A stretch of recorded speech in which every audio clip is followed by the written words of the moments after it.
નમસ્કાર દર્શક મિત્રો, હું જીગર દેવાણી આપ સૌનું સ્વાગત કરું છું ચર્ચા છડે ચોકમાં. ચર્ચા છડે ચોકમાં આજે આપણે જ્યારે વાત કરવાના છે એક એવા વિષય સાથે કે જ્યાં કહી શકાય કે અનેક લોકોના સપના સાથે સંકળાયેલો આ વિષય છે. ઘર ખરીદવાનું સૌ લોકોનું સપનું હોય છે અને એમાં જંત્રીનો ભાગ પણ એક મોટો હોય છે. આ જંત્રી મકાન સહિત અનેક જગ્યાએ મોટો ભાગ ભજવે છે. અમદાવાદ, સુરત, રાજકોટ, વડોદરા સહિત અનેક શહેરોમાં મકાનના ભાવ જે તે વિસ્તાર પ્રમાણે મોંઘા અને સસ્તા હોય છે. એવામાં ગુજરાત સરકારે જંત્રીના નવા ભાવની જાહેરાત કરી અને જમીન અને સ્થાયી મિલકત ખરીદવા માટેના સરકાર દ્વારા વિસ્તાર પ્રમાણે નિર્ધારિત કરેલા લઘુત્તમ ભાવ જંત્રી વધારો કરવા માટેનો મુસદ્દો જાહેર કર્યો છે અને લોકોના વાંધા અને સૂચનો પણ મંગાવ્યા છે. સરકારની આ જાહેરાત બાદ આ બાબત અંગે ચર્ચા શરૂ થઈ.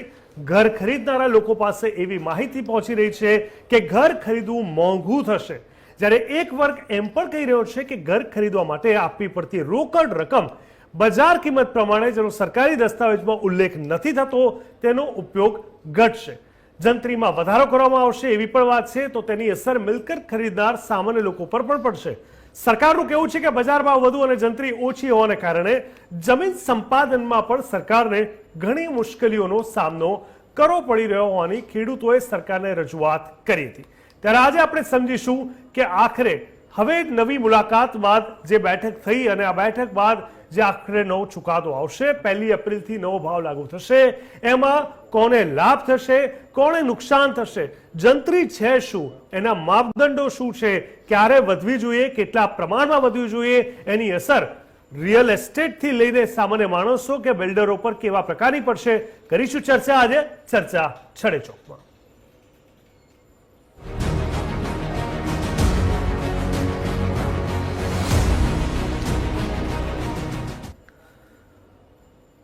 ચોક્કસથી તો સરકારે નવા મુસદ્દા રૂપ જંત્રી દરો જાહેર કરતાની સાથે જ રિયલ એસ્ટેટ હલચલ મચી ગઈ. જેટલા પ્રમાણમાં જંત્રી દરો વધારી દેવામાં આવ્યા હતા એટલા પ્રમાણમાં લોકો પર એનું ભારણ આવી રહ્યું હતું. જંત્રીના તોતિંગ વધારાની અસરોના ભાગરૂપે વિકાસ રૂંધાશે અને રિયલ એસ્ટેટ તળિયે જવાની આશંકાઓ વ્યક્ત કરવામાં આવી રહી હતી. રાજ્ય સરકારના સૂચિત જંત્રી વધારાનો અમદાવાદથી લઈને રાજકોટ અને સુરતના બિલ્ડર્સ વિરોધ કરી રહ્યા હતા, તેમજ સૂચિત જંત્રી દરના વાંધા સૂચનો રજૂ કરવા માટે 30 દિવસની જગ્યાએ 31 માર્ચ 2025 સુધીનો સમય માંગ્યો હતો. જોકે સરકારે નવા જંત્રી દરો સામે વાંધા સૂચનો માટે મુકરર કરેલી તારીખ 20 ડિસેમ્બરથી લંબાવી અને ત્યારબાદ એ 20 જાન્યુઆરી કરી હતી. જોકે સરકારી સૂત્રો જણાવે છે કે નવા જંત્રી દરો તરત લાગુ કરવાને બદલે સરકાર આગામી નાણાકીય વર્ષ એટલે કે 1 એપ્રિલ 2025થી લાગુ કરશે અને એ પહેલા નવા જંત્રી દરો અમલી કરવાનો નિર્ણય સરકાર નહીં લે. ત્યારે ગઈકાલે મુખ્યમંત્રી ભૂપેન્દ્ર પટેલની અધ્યક્ષતામાં કેબિનેટ બેઠક મળી, જેમાં નવી જંત્રી અને તેને લાગુ કરવાના સંદર્ભે ચર્ચા કરવામાં આવી.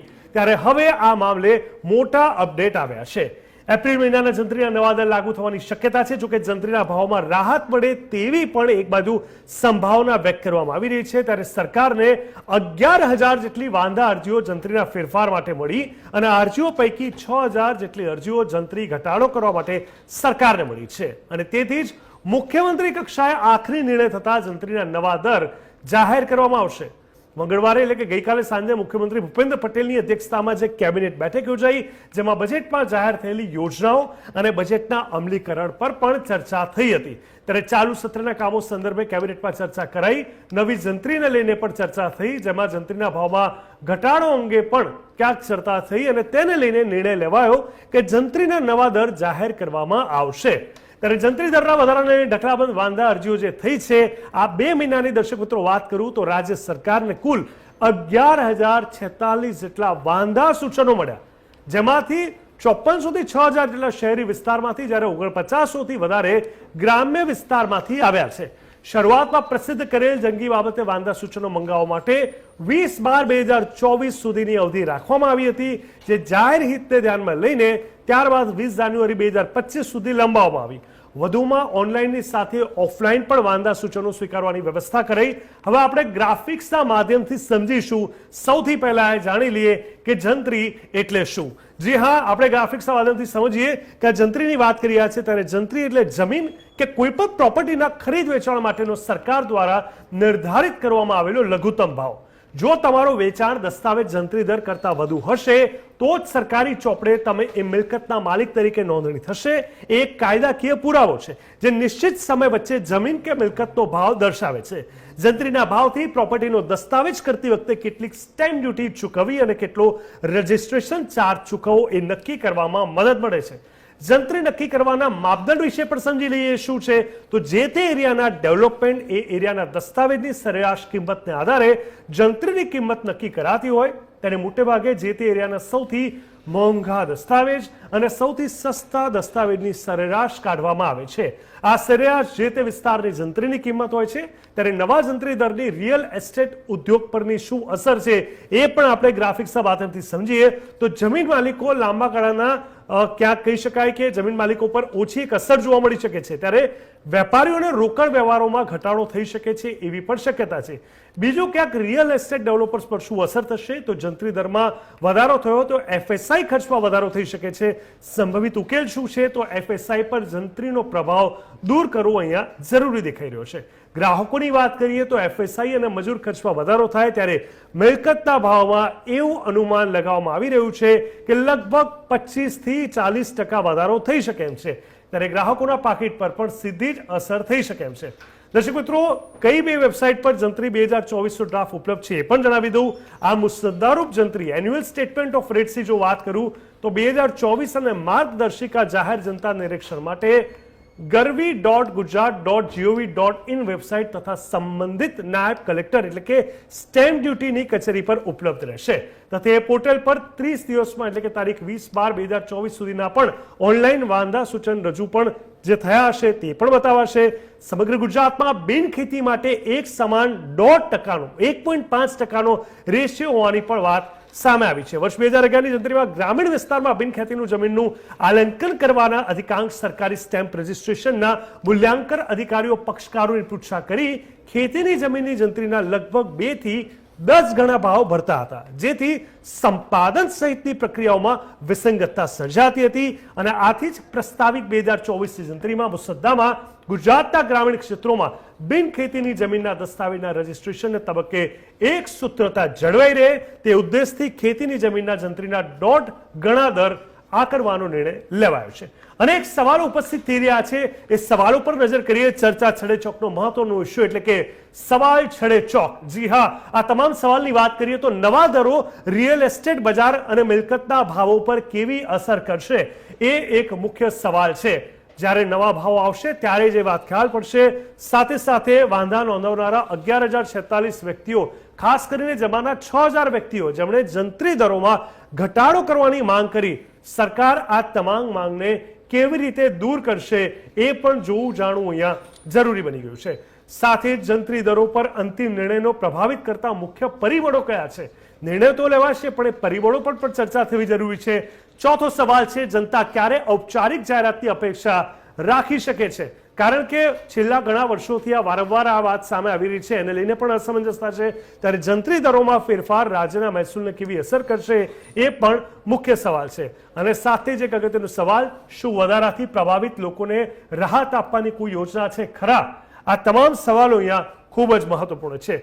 ચર્ચાને હવે આગળ વધારીશું. સ્વાભાવિક રીતે જંત્રીના દરને લઈને ઘણા બધા લોકોમાં અનેક પ્રશ્નો ઊભા થઈ રહ્યા છે. ત્યારે આપણી સાથે TV13 સ્ટુડિયો પર ઉપસ્થિત છે સિદ્ધાર્થ ભટ્ટ, જે આર્થિક નિષ્ણાત છે. તેઓ સ્ટુડિયો પર પહોંચ્યા છે. સિદ્ધાર્થભાઈ, ખૂબ ખૂબ સ્વાગત છે.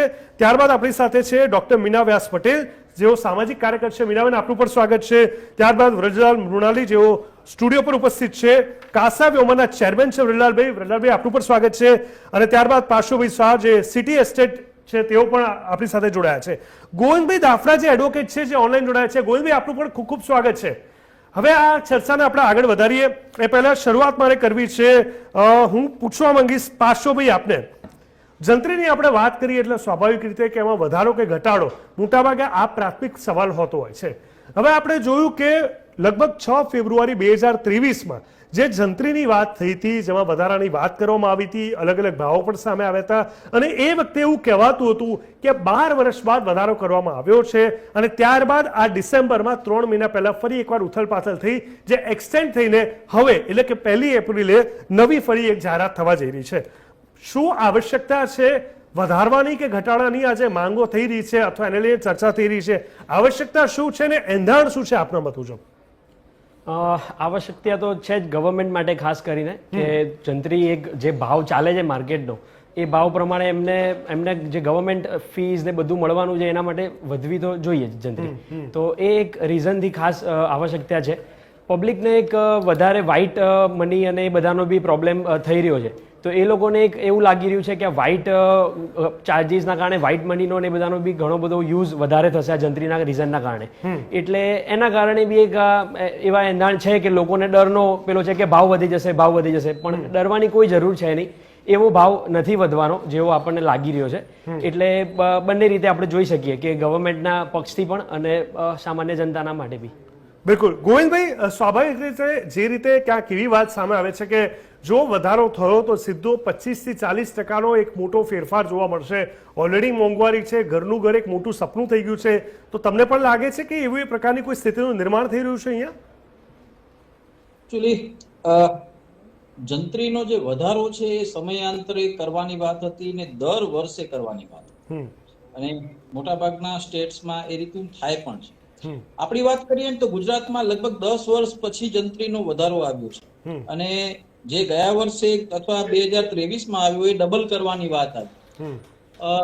1997 થી હું દસ્તાવેજ લખવાની કામગીરી અને એની સાથે જોડાયેલો છું. એટલે લગભગ મારું 20 થી 25 વર્ષનો અનુભવ એમ કહે છે કે સરકાર એક વખત ભાવ વધારે છે, પછી ઉહાપોહ કરાવે છે, પછી બધાને ઠારે છે અને પછી એવરેજ મનનું ધાર્યું કરે છે.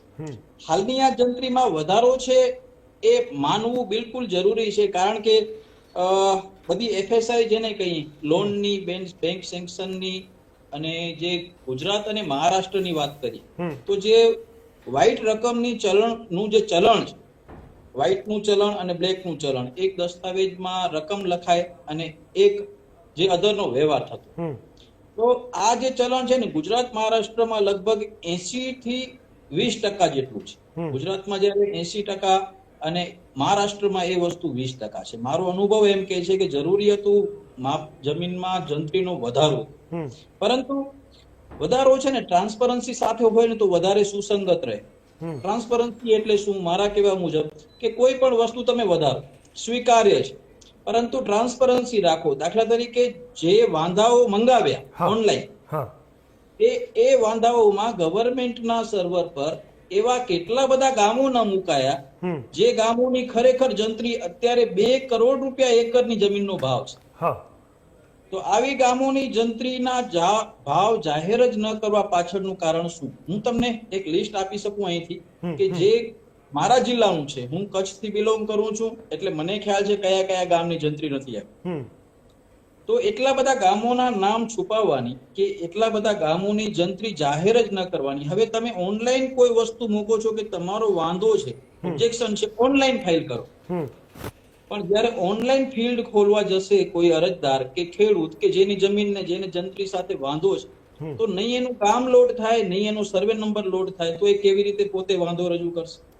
રહી વાત કે ઓફલાઈન તમે વાંધો લેવો છો, તમે તમારી ડ્રાફ્ટ જે જંત્રી રજૂ કરી છે મુસદ્દા સ્વરૂપની, એમાં એવા કેટલાય ગામો છે કે જે જંત્રીમાં લોડ નથી થતા અથવા છે જ નહીં તમારી પીડીએફમાં. જે ડિજિટલ સિગ્નેચર સાથેની મુસદ્દા રૂપ જંત્રી જે તમે મૂકી છે, તમે એમાં જે આખું ગામ ગુમ કરી નાખશો તો કોણ વાંધો નોંધાવશે? એટલે ટ્રાન્સપરન્સીની ઉપર હું આવીશ કે ટ્રાન્સપરન્સી નથી. જ્યાં અદાણીની નજર છે અથવા જ્યાં અદાણી પોર્ટ છે એવું તુણા કચ્છ જિલ્લાનું બંદર છે. મુન્દ્રા પછીનું જે નેક્સ્ટ અત્યારે ડેવલપ થઈ રહ્યું છે ડીપી વર્લ્ડ નામથી, જ્યાં કંડલા પોર્ટ ટ્રસ્ટ છે, એના આજુબાજુના જે ગામો છે જ્યાંની જંત્રી બહુ ઊંચી અત્યાર સુધી ન હતી, પણ બજાર કિંમત બહુ ઊંચી. હવે તમે જ્યાં 100 રૂપિયાની સામે 200 રૂપિયા કરવાનું ધારો છો, મંજૂર છે 200 રૂપિયા, પરંતુ ખરેખર 100 રૂપિયા છે એ તમારી ડિજિટલી સિગ્નેચર થયેલી પીડીએફ મુસદ્દા સ્વરૂપ જંત્રીમાં તો મૂકો, અથવા કોઈને વાંધો મૂકવો હોય તો એવો વાંધો તમે ઓફલાઈન પણ સ્વીકારો. કારણ કે ઓફલાઈન ત્યારે સ્વીકારશો જ્યારે તમે એનો ભાવ જાહેર કરશો. તો ટ્રાન્સપરન્સી સાથેના જે અમુક મારી પાસે લિસ્ટ છે આખા ગામોનું, જે ગામોનું હું લિસ્ટ આપી શકું છું કે આટલા ગામોમાં તો જંત્રી જ જાહેર નથી કરી, તમે વધારો શું? એટલે નો ડાઉટ જી. ઓકે, આ પ્રશ્ન આપણે આગળ લઈ જઈશું. હવે બ્રહ્લાલભાઈ, આપણે તમારી પાસે પણ સમજી લઈએ કે જે રીતે અત્યારે જંત્રીના ભાવ વધશે કે ઘટશે એ બે પ્રકારની અસમંજસતા જોવાઈ રહી છે. ઘણા લોકો માને છે કે આ બેઠક જે ગઈકાલે ભૂપેન્દ્ર પટેલ સાથે જે સીએમ સાથેની થઈ એ ફ્રૂટફુલ નીકળી, અને કારણ કે 6,000માંથી મોટાભાગના લોકો, માફ કરશો 11,000માંથી 6,000 જેટલા લોકોએ જે રીતે વાત કરી છે, ઘટાડાને લઈને અરજી કરી હતી, એમને ક્યાંક માન સન્માન આપીને ક્યાંક ઓવરઓલ જોવા મળશે કે ઘટાડો થશે, અને ઘણા એવું પણ માને છે કે આ વધારો થશે. તો પહેલા તો આ જ આખી માન્યતા આપણે સમજવી પડશે. વધારો થશે તો આખા ભાવમાં જમીન આસમાનનો ફરક હશે, ઘટાડામાં પણ એ જ વસ્તુ જોવા મળશે. તો તમને શું લાગી રહ્યું છે? એક તો ઘણા વર્ષે આપણે આ નિર્ણય લેવા પર આગળ આવતા હોય, ઓલરેડી એક્સટેન્ડ થઈને હવે આવ્યું છે, તો વધારા તરફની વાત આગળ આવશે, કારણ કે જો એવું થયું તો પછી પ્રશ્નો અને ઘણી બધી વસ્તુ પર એની અસર અલગ હશે. ઘટાડા પર એ કેવા પ્રકારની અસર જોવા મળશે? મારા મત મુજબ એવું છે કે સરકાર અને જનતા આની વચ્ચે જે એક ચર્ચા થઈ છે જંત્રી બાબતમાં, તો આનું કંઈ પણ સોલ્યુશન આવવું જોઈએ. કારણ કે એક સાથે આટલો બધો ઉછાળો ખરેખર સામાન્ય જનતા ઉપર કમર તોડી નાખશે. આનો સીધો જ લાભ બીજું કોઈ નહીં પણ બિલ્ડર લોબી લઈ શકે છે. આ મારું ખુદનું માનવું છે. કારણ કે મેં હમણાં એક પ્રોપર્ટીના રેટ, હું રહું છું એની બાજુમાં જ, વિચાર્યું પણ ના હોય કે જે 3 BHK, એટલે એ પાર્ટીએ હજુ હમણાં જ લોન્ચ કર્યું છે અને હજુ પ્લાન જ મૂક્યો છે. અત્યારથી જ એમણે, મને લાગે છે જંત્રીના આધારે એમણે રેટ જ એવા મૂકી દીધા છે કે જેની સીધી જ અસર કન્યાના કેડ ઉપર, જે કહેવાય છે એ રીતે, કે સીધી જ અસર આપણે પબ્લિક ઉપર જશે. કે જે ગ્રાહકને મકાન રાખવું હોય તો મને લાગે છે 100% થોડું ફેર પડશે, મોંઘું પડશે. અને ખાસ કરીને કે જે મીડિયમ વર્ગ છે કે જે એના ઉપર આ અસર વધારે પડશે એવું લાગે છે મને. પ્રહલાદભાઈ, તમે વાત કરી છે તો તમે કદાચ એ વ્યક્તિની કે સ્કીમની વાત ના કરો તો ઠીક છે, તમારે આંકડો જાણવો છે તમારી પાસેથી. 3 BHK ના શું રેટ તમે એક્સપેક્ટ કર્યા હતા, અને તમે કીધું કે કદાચ એ જંત્રીની સાથે જ ઇન્વોલ્વ કરીને ભાવ ડિક્લેર કર્યો છે. કેટલો ભાવ અત્યારે 3 BHK નો ત્યાં છે? જી, આપણે જ પૂછી રહ્યો છું. તમે જે 3 BHK ની વાત કરી ને હમણાં, હાજી હાજી, હા, તો એ શું રેટ છે જે તમને લાગે છે કે જંત્રીના ભાવ સાથે જ એ લોકો એડ ઓન કરીને પહેલેથી કીધું છે? એમાં એવું છે કે અત્યાર સુધી ત્યાં હું જે વિસ્તારમાં રહેતો હતો ત્યાંના રેટ 3 BHK ના અંદાજિત 1.5 કે 1.5 કે 2 કરોડ સુધીના, મેક્સિમમ 3 BHK, માઇનસ પ્લસ થોડું ઘણું એના સ્ક્વેર ફીટ ઉપર હોઈ શકે છે. પણ હમણાં 5 કરોડ રૂપિયાની મેં એક વાત સાંભળી કે ભાઈ બાજુમાં જ 5 કરોડની એક સ્કીમ મુકાઈ. તો આ કમરતોડ વધારો મને લાગે છે કે મેં કીધું એ પ્રમાણે સીધી જ અસર જંત્રીની એમના ઉપર, બિલ્ડર ઉપર દેખાઈ હોય અને એમણે આ નિર્ણયથી કદાચ આગળ વધ્યા હોય. દર્શકો, હું તમને કદાચ કહી દઉં, કદાચ જો તમે થોડા મોડા જોઈન થયા હોય તો અમે કોઈ દુબઈના રેટની વાત નથી કરી રહ્યા, બેંગ્લોર કે મુંબઈની પણ અહીંયા વાત નથી. આ વાત અમદાવાદના એક પોશ વિસ્તારની છે. એમાં 3 BHK નો 5 કરોડનો ભાવ બોલાતો હોવાની વાત કરી છે. બીજું મારે તમારી પાસેથી એ પણ જાણવું છે કે કારણ કે આ ભાવને લઈને જંત્રીની એમાં સીધી અસર આપણે જોઈશું, તો મને એ પણ જણાવો પ્રહલાદભાઈ કે ક્યાંક એવું છે ખરા કે પ્રી ડેવલપમેન્ટ સ્કીમની વાત હોય કે પહેલાં રજીસ્ટર્ડ થઈ રહ્યા હોય, અંડર કન્સ્ટ્રક્શન હોય, એ બધાનો રેટ અલગ હોય છે, પ્રી અપ્રુવડ કહી દેતા હોઈએ છીએ આપણે, અને પછી ડિક્લેર કરે પછી ભાવ અલગ હોય છે, તો પહેલાં એનો કંઈક ફાયદો થતો હોય એવું પણ હોતું હોય છે અહીંયા? 100% એવું બની શકે છે. કારણ કે જે અત્યારે રીડેવલપમેન્ટ ઘણી સ્કીમો થઈ રહી છે, તો એમાં અને ન્યૂ બિલ્ડિંગ, એમાં બંનેમાં ઘણો તફાવત કદાચ હોઈ શકે છે. પણ મારા હિસાબે સરકારે કંઈક ને કંઈક નિર્ણય કરીને જનતાને થોડો ઘણો જે પણ બને એટલો લાભ થાય એવું કંઈક પ્રયાસો કરવા જોઈએ. કારણ કે બિલ્ડરો એનો લાભ 100% લેવાના છે. જે કંઈ આ પોઝિશન આવી રહી છે, જે સોલ્યુશન આવે એ તો હવે પછી આવશે. કારણ કે પ્રજા અને સરકાર એની વચ્ચેનો સંવાદ જે ચાલી રહ્યો છે એમાં કંઈ ને કંઈ નિર્ણય તો આવશે જ, એ 100%ની વાત છે. પણ વચ્ચે જે પ્રજાને પીસાવાનું થશે એની એક વાચા સાંભળવી જોઈએ, સરકારે પણ સાંભળવી જોઈએ, અને બિલ્ડરોએ, લોબીએ પણ થોડું ઘણું માન રાખીને કે ભાઈ આ લોકોને આટલો બધો એક સાથે બોજો ના પડે એના માટે આ રસ્તો કંઈક કાઢવો જોઈએ. સિદ્ધાર્થભાઈ, હવે કહેવાય કે જે શરૂઆતમાં મેં વાત કરી હતી કે ઘરનું ઘર, બોમ્બેની તો એમાં કહેવત જ છે, આપણે સૌ જાણીએ છીએ કે રોટલો મળે પણ ઓટલો ન મળે. આ જે આંકડાઓ સામે આવી રહ્યા છે જંત્રીના વધારા ઘટાડાની સાથેના જે કહી રહ્યો છું, અને ઓવરઓલ જે પરિસ્થિતિ હું અમદાવાદની પણ જોઉં છું, શું અમદાવાદ પણ એ દિશા તરફ જઈ રહ્યું છે કે રોટલો મળે પણ ઓટલો ન મળે? એ દિવસો હવે દૂર નથી, મને તો એવું લાગી રહ્યું છે. હું કદાચ ખોટું તો તમે મને કરેક્ટ કરી શકો છો. હવે આ આ એક ઝાટકે એટલો બધો ભાવ વધારો કરે છે એટલે ઘરે ઘરે હોળીઓ કરાવશે કે એક બાજુ જે નવા યુગલો છે, જે સમાજમાં પરિવર્તન આવી રહ્યું છે, તો મોટા કુટુંબો તૂટી રહ્યા છે ને ન્યુક્લિયર ફેમિલી બની રહ્યું છે. એટલે જે લોકો ગામડામાંથી શહેરમાં આવે છે તો દરેકનું સપનું હોય છે કે જ્યારે દીકરી પરણીને સાસરે આવતી હોય છે કે મને સરસ મજાનું ઘર મળે. તો હવે ઘર ક્યાંથી મળશે કે જો એમને મનમાં આવો ડર પેઠે તો એના લીધે સામાજિક ઘણી ઊંડી અસરો પડશે. એટલે મને એવું લાગે છે કે કદાચ દાંડી કૂચ કરવી પડે. હવે મુદ્દો આ સમજે કે ખરેખર શું વાસ્તવિકતા શું છે. તો આમાં એવું દ્રશ્ય ઉપસી આવે છે કે બિલ્ડર લોબી પ્રજાના, મધ્યમ વર્ગના, ખેડૂતોના ખભે બંદૂક ફોડે છે. કેમ એવું? અચ્છા, સરકાર છે તો સરકારને રાજ્ય ચલાવવાનું છે, સરકારને પૈસા જોઈએ, આવકના સ્ત્રોત ઊભા કરવા પડે. તો ક્યાંક ને ક્યાંક સરકારને લાગ્યું કે યાર છેલ્લા 10 વર્ષથી જંત્રી વધારી નથી. જે વસ્તુ માર્કેટમાં 100 રૂપિયામાં વેચાય છે અને આપણે 50 રૂપિયામાં વેચીએ છીએ, તો આટલો મોટો ગેપ કેમ છે એ એમને ધ્યાન ઉપર આવ્યું. એટલે એ ગેપ પૂરવા માટે એમને જંત્રીનો ભાવ વધાર્યો. હવે ખાલી પ્રશ્ન અહીંયા એ આવશે કે બધાને એક જ લાકડીએ હાંક્યા, ઘોડાને ગધેડા એક લાકડીએ. એટલે એમાં કાચું બફાયું કે જે વિસ્તાર હોય, જે એરિયા હોય, માન લો કે ડાકોર હોય તો ત્યાં 10 લાખમાં ફ્લેટ મળે, અમદાવાદ હોય, સુરત હોય તો ત્યાં 10 લાખમાં એક ઓડી પણ ના મળે. તો જે જંત્રી નક્કી કરવામાં આવે વિસ્તાર વાઇઝ, ઝોન વાઇઝ, તો એ સાયન્ટિફિક હોવી જોઈએ. સાયન્ટિફિક હોવી જોઈએ એટલે કે એ એરિયાની આર્થિક, સામાજિક, ભૌગોલિક પરિસ્થિતિ જોવી પડે, ત્યાં કેવા લોકો રહે છે, કેવી વસાહત છે.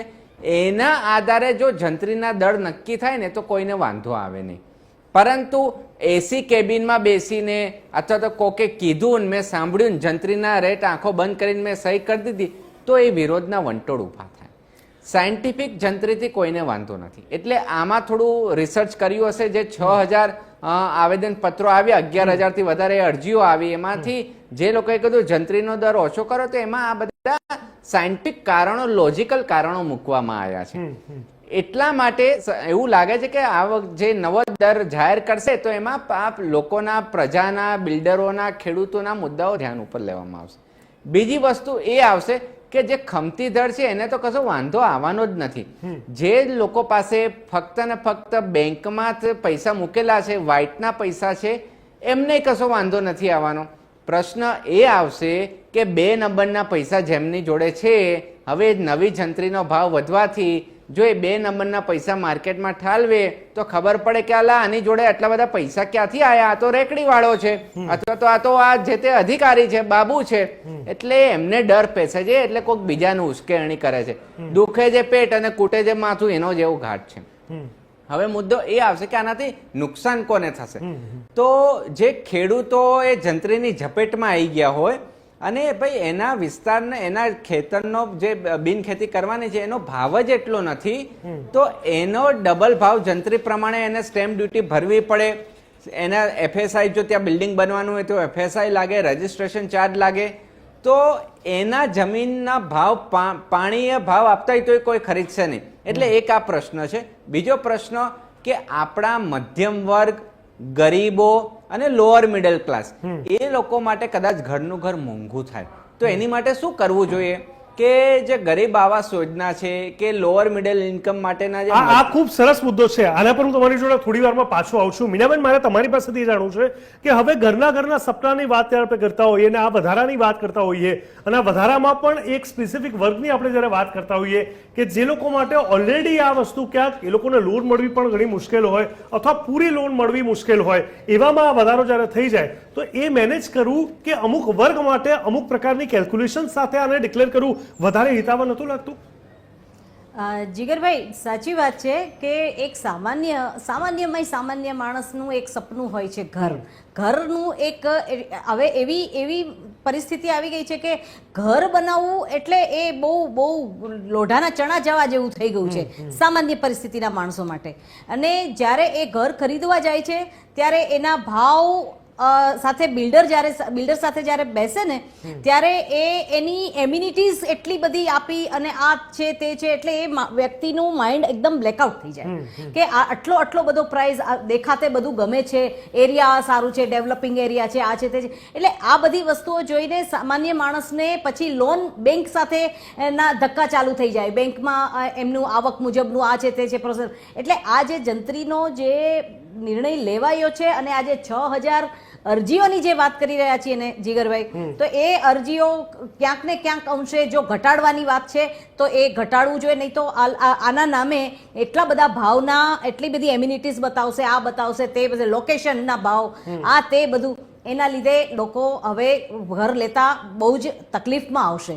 બિલકુલ. હવે આપણે એ પણ સમજીશું કે સાયન્ટિફિક વેમાં સિદ્ધાર્થભાઈએ વાત કરી એ શું હોઈ શકે છે અને શું એ ધ્યાનમાં નથી લેવામાં આવ્યું. નંબર 2, જંત્રીના ભાવ વધે કે ઘટે એ પહેલા કોઈએ બુક કર્યું છે અથવા પહેલા ટોકન આપી છે એને શું અસર થશે, આવી ઘણી બધી કેલ્ક્યુલેશન પેચીદી છે જે ક્યાં ગ્રાહકો વિચારતા થયા છે, કારણ કે એમને ખબર છે કે હવે ગમે ત્યારે કોઈ મોટી જાહેરાત આવી શકે છે. તો ઘણા બિલ્ડરો એમ પણ કહેતા હશે કે અત્યારે તમે ડીપી ભરી દો તો તમને આટલો ફાયદો થાય. આ પ્રકારની સ્કીમ આપણે માત્ર જમીન કે બિલ્ડિંગ પૂરતી નહીં ઘણી બધી જગ્યાએ જોતા હોઈએ છીએ. વાસ્તવમાં બિલ્ડર લોબીને શું નુકસાન કે ફાયદો થઈ શકે છે અને ગ્રાહકો માટે શું મોટો પડકાર હોઈ શકે છે એ અહીંયા જાણવું ખૂબ જરૂરી છે. રોકાઈશું એક નાનકડા બ્રેક માટે. બ્રેક બાદ આ તમામ મુદ્દા પર કરીશું ફોકસ.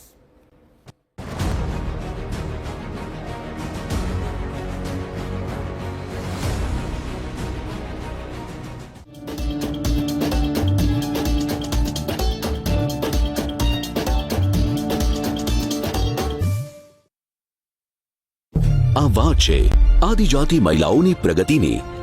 ₹5,000 કરોડથી વધુના ખર્ચે થનારા આદિજાતિના કલ્યાણની. આ વાત છે માનનીય વડાપ્રધાન શ્રી નરેન્દ્રભાઈ મોદીના માર્ગદર્શન અને માનનીય મુખ્યમંત્રી શ્રી ભૂપેન્દ્રભાઈ પટેલના સફળ નેતૃત્વની. આ વાત છે ₹90 કરોડના ખર્ચે આદિજાતિ વિસ્તારના 14 જિલ્લાઓમાં સગર્ભા અને ધાત્રી માતાઓને મળતા સંપૂર્ણ ગરમ ભોજન તેમજ ફોલિક એસિડ અને કેલ્શિયમની ગોળીઓથી મળતા પોષણની. તેમજ આદિજાતિના યુવાનોને સ્વરોજગાર માટે મળતી ₹10 લાખ સુધીની લોન ઉપર મહિલાઓને 7% અને પુરુષોને 6% વ્યાજ સહાયની. આ વાત છે ગુજરાતના અત્યાર સુધીના સૌથી મોટા ₹3,70,000 કરોડના બજેટની. આ વાત છે વિકસિત ગુજરાતના વિઝનની, જનકલ્યાણના મિશનની.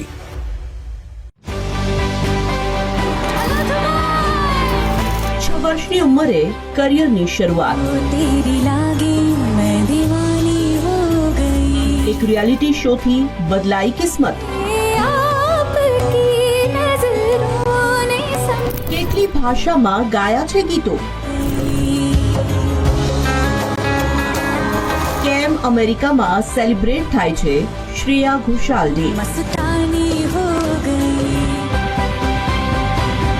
જુઓ 9:30 કલાકે TV13 વિશેષમાં શ્રેયાની સફળતાની કહાની. શું તમે તૈયારી કરી છે હીટ સ્ટ્રોક થી બચવાની? ગરમીમાં લૂ લાગવાથી બચવા માટેના ખાસ પગલાં. હીટ વેવ દરમિયાન બહાર નીકળવાનું ટાળવું. આખું શરીર અને માથું ઢંકાય તેવી રીતે સફેદ સુતરાઉ કપડાં પહેરવા. ટોપી, ચશ્મા, છત્રીનો ઉપયોગ કરવો. વારંવાર પાણી પીવું. લીંબુ શરબત, મોળી છાશ, નારિયેળનું પાણી તથા ORS પુષ્કળ પ્રમાણમાં પીવું. લૂ લાગવાના લક્ષણો: માથું દુખવું, પગની પેઢીઓમાં દુખાવો થવો, શરીરનું તાપમાન વધી જવું, ખૂબ તરસ લાગવી, ઉલટી થવી, ઉબકા આવવા, ચક્કર આવવા, આંખે અંધારા આવવા, બેભાન થઈ જવું, અતિ ગંભીર કિસ્સામાં ખેંચ આવવી. હીટવેવની ચેતવણીના દિવસોમાં બપોરે 2 વાગ્યાથી 4 વાગ્યા સુધી બહાર નીકળવાનું ટાળવું. લૂ લાગવાની અસર જણાય તો તાત્કાલિક નજીકના પ્રાથમિક આરોગ્ય કેન્દ્રનો કે સરકારી દવાખાનાનો સંપર્ક કરવો. Gujarat state disaster management authority દ્વારા જનહિતમાં પ્રસારિત.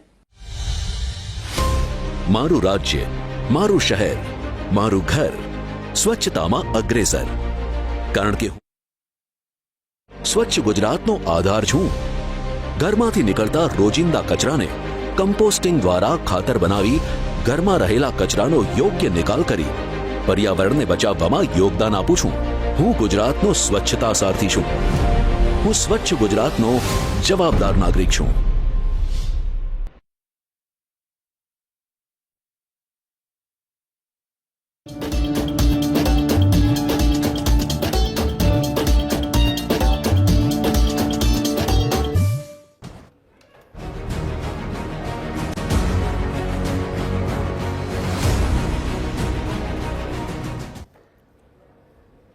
બ્રેક બાદ સ્વાગત છે ચર્ચા છડે ચોકમાં. જંત્રીની ઝંઝટને લઈને આપણે ચર્ચા કરી રહ્યા છીએ. આપણી સાથે સિદ્ધાર્થભાઈ ભટ્ટ, ગોવિંદભાઈ દાફડા, પાર્શ્વભાઈ શાહ, વ્રજલાલભાઈ મૃણાલી અને ડોક્ટર મીના વ્યાસ પટેલ આપ સૌ જોડાયા છો.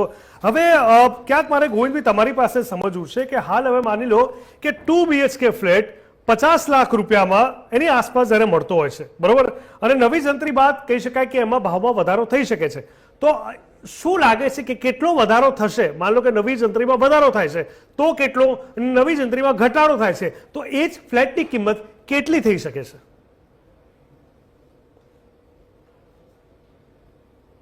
ગોવિંદભાઈ. જી, હવે જંત્રી કોઈ જગ્યાની હજુ ફિક્સ નથી થઈ, એટલે દરેક સર્વે નંબર વાઇઝ જંત્રી 1 મીટરનો ભાવ. હા, એટલે આપણે એવું ધારીને ચાલીએ કે આપણે 1 લાખ રૂપિયાનો જો બજાર કિંમત થાય છે તો એમાં 4,900 રૂપિયા સ્ટેમ્પ ડ્યુટીના ચૂકવવાના થાય અને 1,000 રૂપિયા રજીસ્ટ્રેશન ફી, એટલે 5,900 રૂપિયા સરકાર લઈ જાય. તો માની લઈએ કે જો 10 લાખનો છે તો એ રીતે મલ્ટીપલ થાય. ટૂંકમાં 5,900 પર લેખ ગવર્મેન્ટ લે છે, નોંધણી ફી અને સ્ટેમ્પ ડ્યુટી. અત્યારે જે ફ્લેટ તમને 1 કરોડમાં મળતો હતો તો તમે એમને 5,99,000 રૂપિયા જેટલું ચૂકવતા હતા. આને આ વસ્તુ જયારે ડબલ થશે તો ડબલ અને 10 ગણી થશે તો 10 ગણી થશે. સ્પેશિયલી હું ખેતીના વિશે વધારે ઇન્ફોર્મેશન ધરાવું છું. તો ખેતીની જમીનોમાં જયારે જંત્રી વધ કે ઘટ થાય ને તો એના ફાયદા અને ગેરફાયદા બે આપ કહેશો ત્યારે આપણે એ મુદ્દા ઉપર આવશું. પરંતુ અત્યારે મેં એક્સપ્લેનેશન એવું આપ્યું કે જયારે પર લેખ 5,900 નો જે ભાવ છે નક્કી થશે. જો અત્યારે 5 લાખમાં ફ્લેટ પડે છે તો એ પ્રમાણેનો ખર્ચ છે, 10 લાખમાં પડે તો એ પ્રમાણે છે. ઠીક છે, તો એ તો લાગુ થયા બાદ જ ખબર પડશે જે રીતે તમે કહી રહ્યા છો. પાર્શ્વભાઈ, હવે માન લો કે જેણે મિલકત લીધી છે, ઠીક છે, પણ એ લોકોએ દસ્તાવેજ નથી કરાવ્યા, તો એ લોકોને કઈ જંત્રી લાગુ પડશે? નવો દર, જૂનો દર, એ લોકો માટે શું અલગ કંઈક જોવા મળશે એ પરિસ્થિતિની અંદર? એ પરિસ્થિતિમાં બધા જ અત્યારે સામાન્ય જનતા ટ્રાય કરી રહી છે કે જૂની જંત્રીમાં અમે લોકો દસ્તાવેજ કરાવી લઈએ. એટલે અત્યારે વહેલામાં વહેલો આ મંથમાં દસ્તાવેજ કરાવવાનું લોકોનું પ્લાનિંગ સૌથી વધારે છે. એટલે જૂની જંત્રીમાં જ એ લોકો દસ્તાવેજ કરીને એ સેફ થઈ જાય કે નવી જંત્રી વધે. સામાન્ય દરેક જગ્યાએ વધવાની છે, કોઈ જગ્યાએ ઘટી બી શકે, જેવી રીતે જેવું લોકેશન તમે ચૂઝ કર્યું હોય એ રીતે. તો સારા લોકેશનમાં જંત્રી વધવાના ચાન્સીસ વધારે છે. એ રીતે જનતા પહેલા જ દસ્તાવેજ કરીને આ જ જંત્રી મુજબ અત્યારે જ એમની ઓછી સ્ટેમ્પ ડ્યુટી અને ઓછા ખર્ચા પ્રમાણે બુક કરી દે એમનું. અચ્છા, હા, કમ્પ્લીટ કરી આપે. ઠીક છે. હવે વ્રજલાલભાઈ, રિયલ એસ્ટેટની આખી વાત કરીએ, આખી ઇન્ડસ્ટ્રીની અગર વાત કરીએ તો આમ તો જો વધારો થાય તો એવું કહેવાય કે છેલ્લો તો એ વધારો ક્યાંક ને ક્યાંક ગ્રાહક ઉપર જ તોડાતો હોય છે. છતાં મારે સમજવું છે કે આ રિયલ એસ્ટેટની આખી ઇન્ડસ્ટ્રી પર આની કંઈક નવી અસર જોવા મળશે જો એ લાગુ થાય તો? 100% મને લાગે છે કે આની અસર રિયલ એસ્ટેટમાં જોવા મળશે.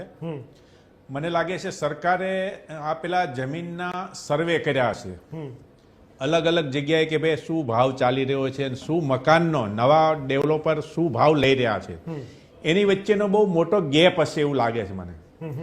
એનો લાભ કદાચ સરકારને હવે ખ્યાલ આવ્યો કે ભાઈ આ સરકારમાં આવક ઓછી થાય છે અને બિલ્ડર લોબી વધારે આમાં કમાઈ લે છે. આ કદાચ હોઈ શકે. તો એના માટે મને લાગે સરકારે જ આમાં થોડી ઘણી માઇનસ કરીને પણ ગ્રાહકનું જ વિચારીને કામ કરવું પડશે, એ 100%ની વાત છે. બીજું, જે લોકોને અત્યારે હમણાં ભાઈ સાહેબે કીધું કે ફાયદો અને નુકસાન, તો એમાં એવું જ છે, 100%ની વાત છે કે નવા મકાન રાખનાર પાસે અત્યારે હાલ 1 રૂપિયામાં 20 પૈસા જ ખિસ્સામાં હોય છે, બાકી 80 પૈસાની લોનથી કામ એને લેવાનું હોય છે. એટલે આ 100% અત્યારે બધા જ નથી કરી શકતા દસ્તાવેજ. પણ જ્યારે તમે બેને કીધું ને કે ભાઈ બહુ બધું બતાવે છે, એમેનિટીઝ ને આન તે નવી ઘણી વસ્તુઓ અને ગ્રાહકને ડબ્બામાં ઉતારવાની પેલી કરે છે.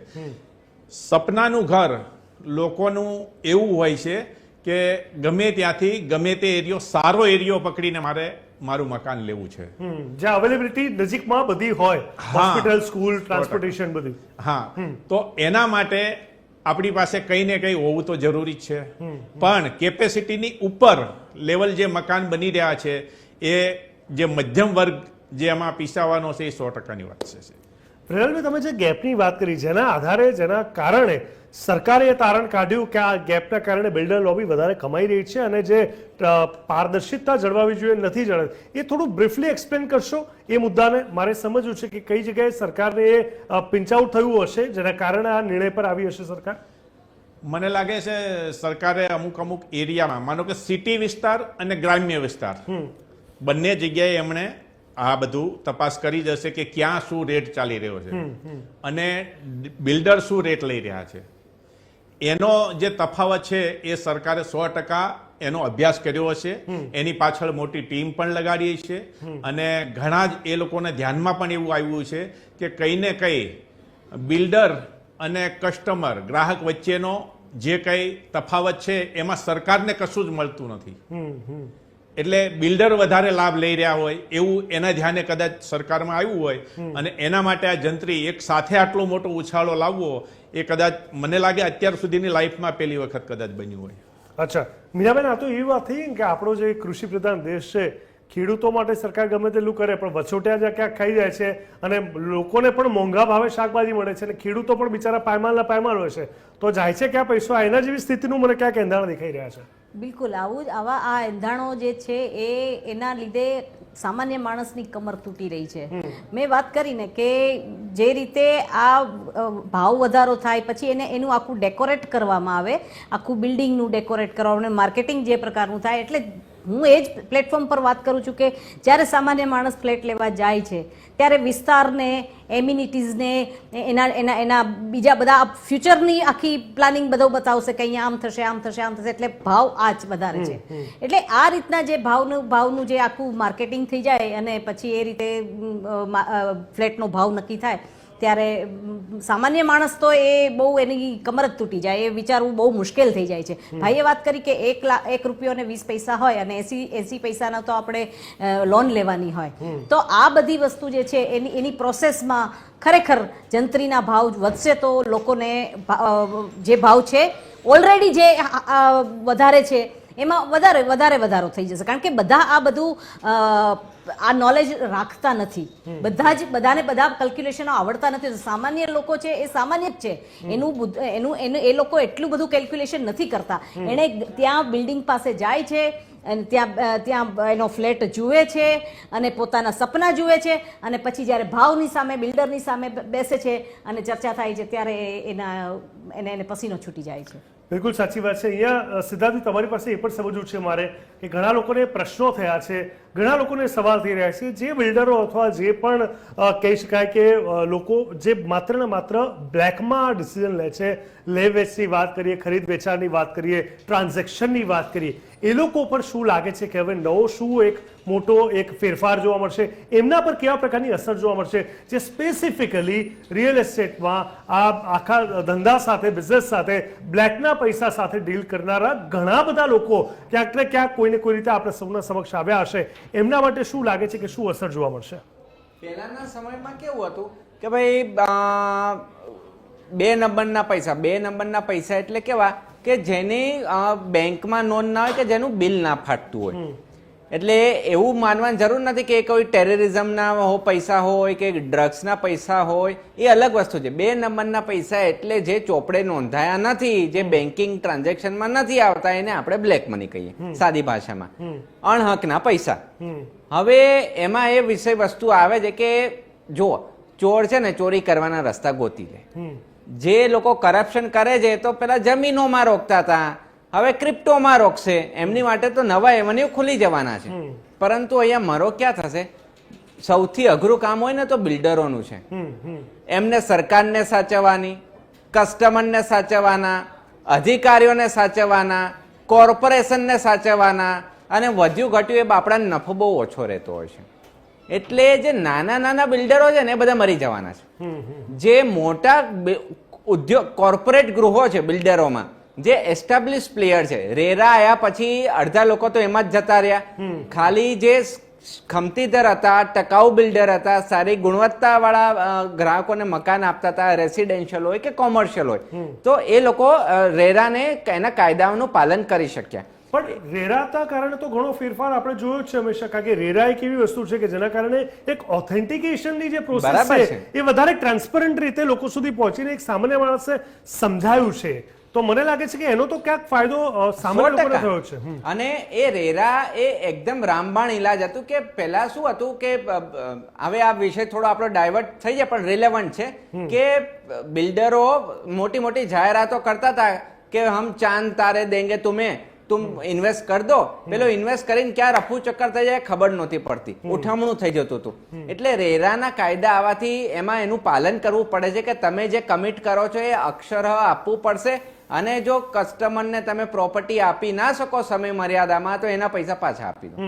એટલે આ વેલકમ સ્ટેપ છે. એવી જ રીતે જંત્રીના જે ભાવ એક સાથે 10 વર્ષથી વધ્યા નહોતા તો વધારવા તો પડે જ. અને આ જેમ નોટબંધી થઈ તો રાતોરાત નોટબંધી થઈ જતી હોય તો જંત્રીના આ ભાવ વધ્યા તો એમાં કસ્ટમરને થોડો સમય ક્ષણિક કદાચ એવું લાગે, લાંબા ગાળે કશો ફરક પડવાનો નથી. બીજી વાત, બિલ્ડરોએ ઘરમાંથી રૂપિયો કાઢવાનો નથી, કસ્ટમર આપવાના છે. એટલે જે વ્યવસ્થિત પ્રોફેશનલ બિલ્ડર છે એ તો પહેલેથી બધું ફૂલ ચેકમાં જ વ્યવહાર કરતા હતા, બેંકથી જ વ્યવહાર કરતા હતા, એમને કોઈ જાજો ફરક નથી પડવાનો.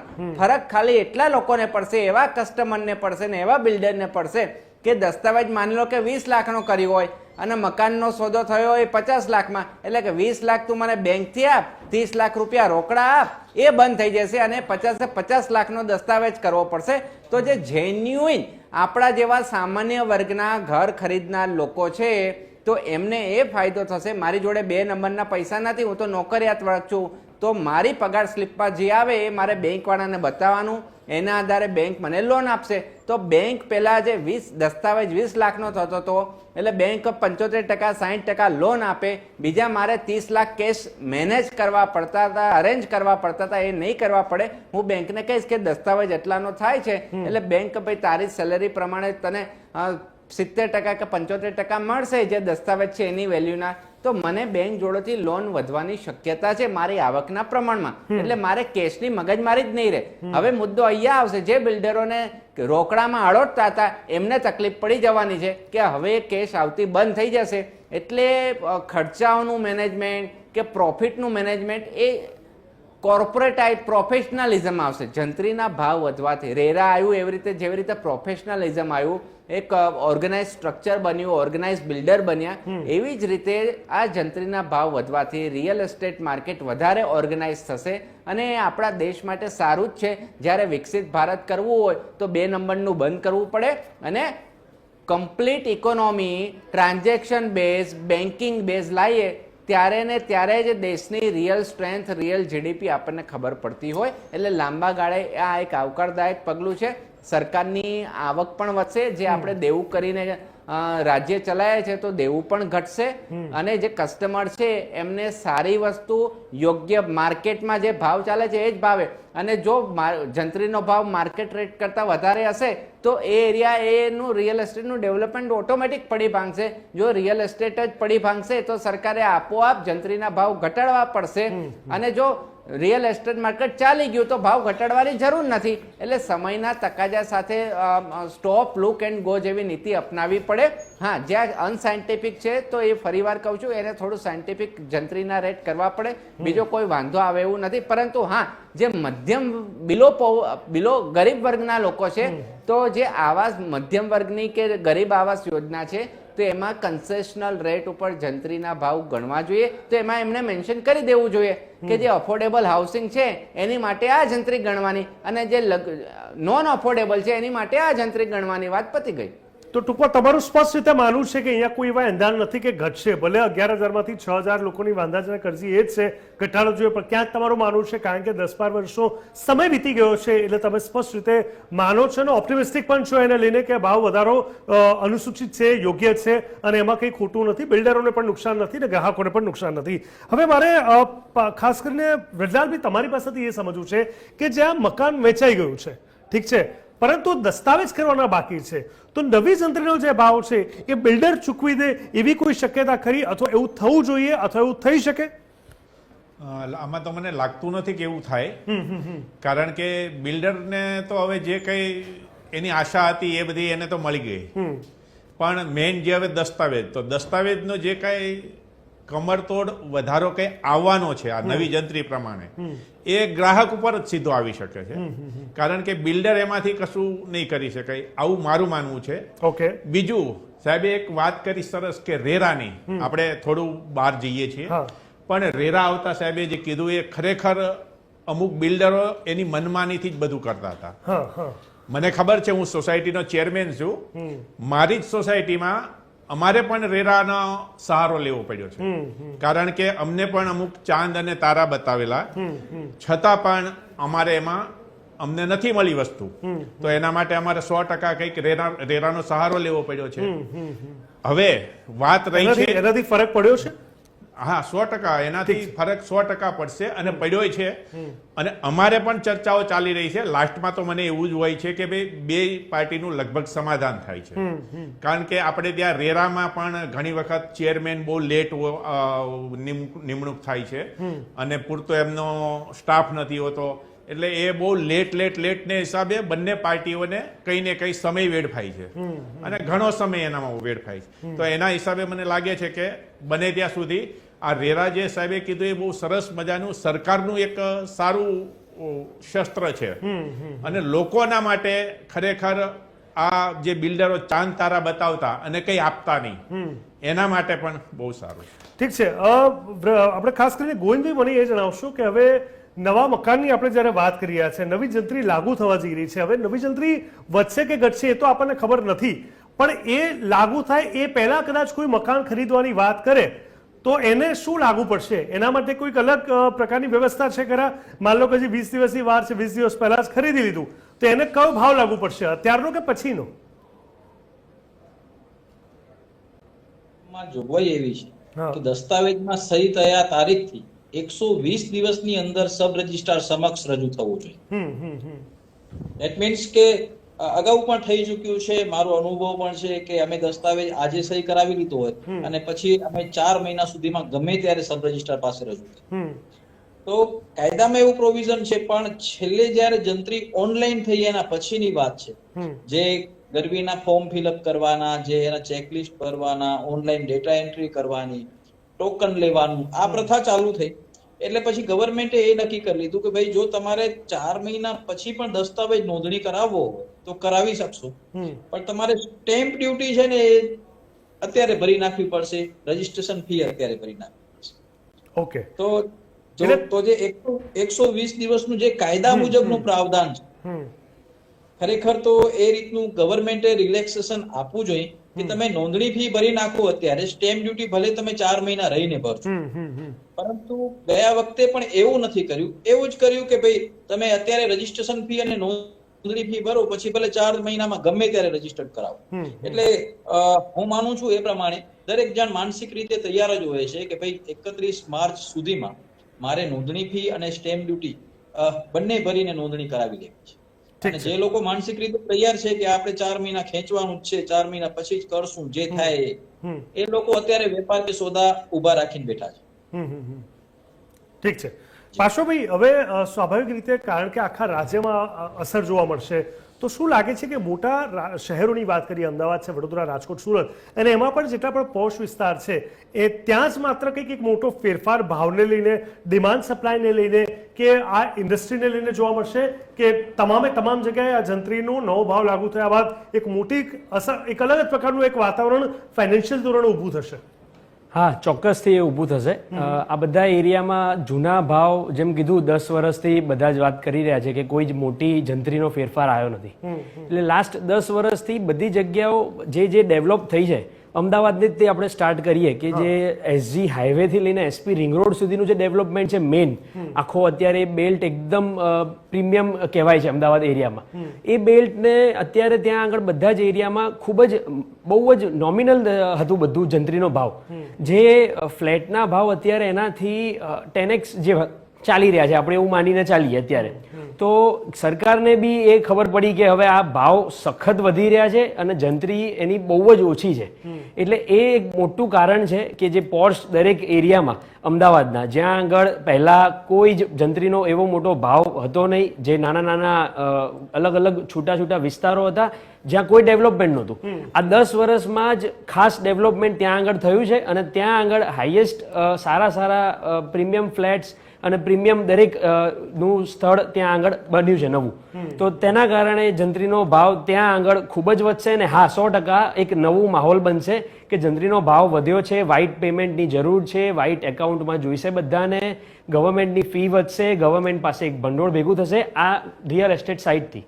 અચ્છા મીરાબેન, હવે એ વર્ગ જે ક્યાંક ક્યાંક હજુ પણ અસમંજસતામાં છે, ઘર લેવું કે ના લેવું, અને આ ભાવ વધારાથી ક્યાંક ડરેલો છે અથવા એવા અસમંજસતામાં છે કે હવેનો જે ભાવ હશે એ બિલકુલ એફોર્ડેબલ નહીં હોય, એ લોકો માટે આપ શું કહેવા માંગશો? કારણ કે બંને રીતે જોવું જરૂરી છે. જે રીતે શરૂઆતમાં વાત કરી, જે લોકો લોન પર આધારિત છે એ લોકોની વાત અલગ છે, ઘણા એફોર્ડેબલ મકાન જ હવે 70-80 લાખ સુધી પહોંચી ગયા એ બી અલગ છે, અને ઘરનું ઘર હોવું એ પણ મોટી વાત છે, એ પણ એક સપનું હોય છે. એ લોકોને શું મેસેજ આપવા માંગશો?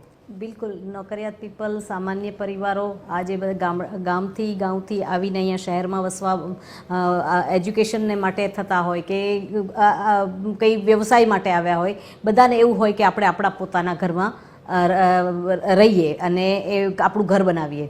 હવે આવી પરિસ્થિતિમાં જ્યારે આ આખું સર્કલ બની રહ્યું છે ત્યારે એક વસ્તુ છે કે આ લોકોને ઘણા બધાને નથી ખબર હોતી, કારણ કે એનો વિષય નથી, એટલે એ લોકોને નથી ખબર. તો આ વસ્તુને ટ્રાન્સપરન્ટલી ચર્ચા કરવી જોઈએ ને એક કસ્ટમર સાથે વ્યવસ્થિત રીતે વાત કરવી જોઈએ. પહેલાંની જે આખી સિસ્ટમ હતી એ સિસ્ટમને હવે ડ્રોપ કરવી દેવી જોઈએ, કારણ કે પહેલાં એવું હતું લોકેશન સરસ છે, આ વિંગ્સ છે, આ ઉપર નાના ભાવ એટલા હોય, નીચે નાના વધારે ભાવ હોય, આ બધું જે કંઈ હતું એ બધું વસ્તુને કેન્સલ કરી અને હવે નવેસરથી વ્યવસ્થિત રીતે સમજાવવું પડશે. અને લોનની જે સિસ્ટમ છે એના જે રેટ છે એમાં પણ સરકારે થોડું ધ્યાન રાખવું જોઈએ અને એમાં પણ થોડું રાહત મળી જાય તો લોનની પ્રક્રિયાની સાથે સાથે મકાનનું સપનું પૂરું થાય. બિલકુલ. સિદ્ધાર્થભાઈ, આપનું શું કહેવું છે? કારણ કે મને ખ્યાલ છે ત્યાં સુધી કદાચ 12 વર્ષે, પણ મોટાભાગના મહેમાનો અહીંયા 10 વર્ષે કહી રહ્યા છે. આ એક મોટો ગાળો છે, એટલે મને એવું લાગે છે કે કોઈ પણ મોટા નિર્ણય આર્થિક ધોરણે ખાસ કરીને હોય તો બંને પહેલુંને સમજવા અને ચકાસવા ખૂબ જરૂરી હોય છે. સરકાર કોઈ નિર્ણય લેતી હોય એની પાછળના પણ ગણિત અને સમીકરણો અલગ હોય છે. બિલ્ડર લોબીને ફાયદો થાય કે ના થાય એ પણ અલગ વાત છે, પરંતુ ગ્રાહકો એ લોકો ખોટી રીતે ના છેતરાય અને વ્યવસ્થિત ધોરણે એ લોકોએ પણ સમજવું પડશે કે જે ભાવ છે, જો ડેવલપમેન્ટ છે તો એ ભાવના પ્રમાણે આગળ વધવું પડશે. એ લોકો માટે આપ શું કહેવા માંગશો? જો જે જેન્યુઇન લોકો છે, જે જેન્યુઇન કરદાતાઓ છે, જે ઇન્કમ ટેક્સમાં આપણે કહીએ કે ગોલમાલ નથી કરતા, એવી રીતે આપણા દેશના 99% લોકો સામાન્ય છે અને એકદમ પ્રામાણિક છે. જે 1% લોકો છે ને એ લોકોને પેટમાં દુખવાનું છે, 99% કોઈને વાંધો આવવાનો નથી. અને હંમેશા બજાર છે ને માંગ અને પુરવઠા આધારિત ચાલતું હોય. પુરવઠો હોય અને ડિમાન્ડ હોય તો બધું બરાબર ચાલે, પરંતુ માંગ જ ના હોય તો પુરવઠાનો શું કરશો? આજે પણ ગુજરાતમાં 1 લાખ કરતા વધારે યુનિટો વણ વેચાયેલા પડ્યા છે, બરાબર? આ જંત્રી છે તોય. હવે આ જો જંત્રી વધી જશે તો એક કદાચ ક્ષણિક મંદીનો મારો તો આવશે જ, કારણ કે દરેક લોકો પાસે એટલા પૈસા નથી.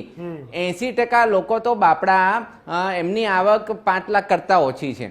તો આ જે ભાવ વધારો કૂદકે ને ભૂસકે વધે છે, કોને પોસાશે? એક સમય હવે એવું લાગશે કે બેંક વાળા પણ પેલું સબપ્રાઇમ ક્રાઇસિસ આવીને ઊભું ના રહી જાય.